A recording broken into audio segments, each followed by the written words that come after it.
Það er nú eiginlega hægt að svara þessari spurningu bæði með já og nei, eftir hvernig merkingu maður leggur í það. Við erum í rauninni geimverur, maðurinn á jörðinni, hann er geimvera, hann er vera í geimnum og hann er ekkert merkilegri en svo að við getum bara vel hugsað okkur að það séu til geimverur annar staðar. Þannig að svarið að því leytinu er já, að maðurinn er til og reyndar telja vísindin að það sé, nútíma vísindi að það sé fullt eins líklegt eins og hitt að geimverur séu til út í geimnum. En það er hins vegar galdurinn er að finna lífverur út í geimnum. Og það er erfitt. Fyrst leita menn á Mars og þar eru líkar, það eru svona dálítið svipaðar aðstæður hér, reikistjörnunni Mars, sem er svona næsti nágranni okkar, auk Venusar. Og menn hafa leitað þar er hugsanlega hægt að finna vatn, eða hefur verið vatn, en það er ekki líklegt að það sé til dæmis hafi nokkuð að verið þar vitsmunaverur, sem sagt, geimverur sem væru vitsmunaverur.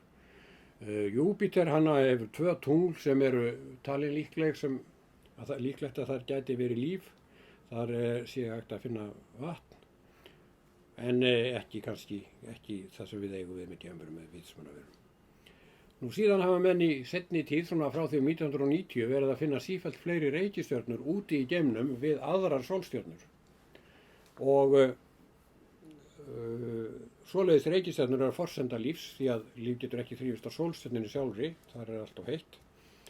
En það eru sumar af þessum reikistjörnum sem við finnum út í geimnum eru svona í hæfilegri fjarlægð frá viðkomandi sólstjörnu, þannig að hitinn verði svona skikkanlegur, hóflegur, og það kringum svona reikistjörnu er þá svona svæði sem er svona svipað í laginu eins og börkur og appelsínu.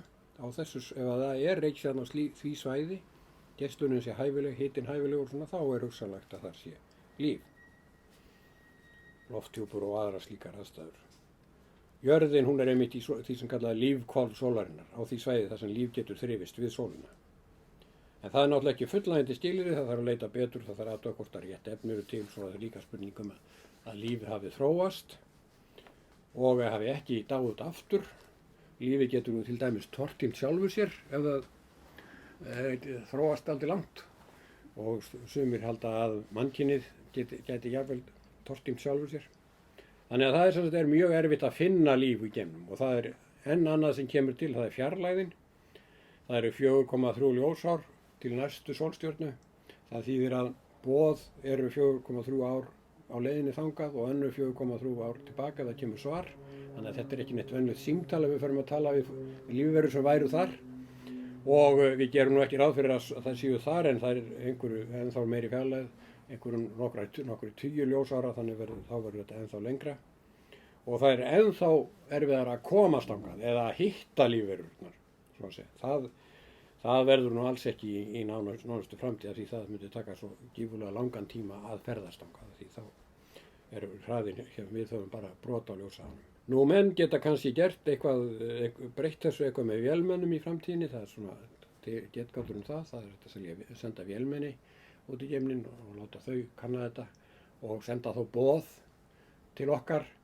En þetta er allavega tekur mjög langan tíma, eiginlega þannig að ef ykkur vill gera eitthvað í þessum málum, kanna eitthvað núna, setja það í gang núna, þá kemur svarið kannski eftir einhverjar aldir eða eitthvað svoleiðis.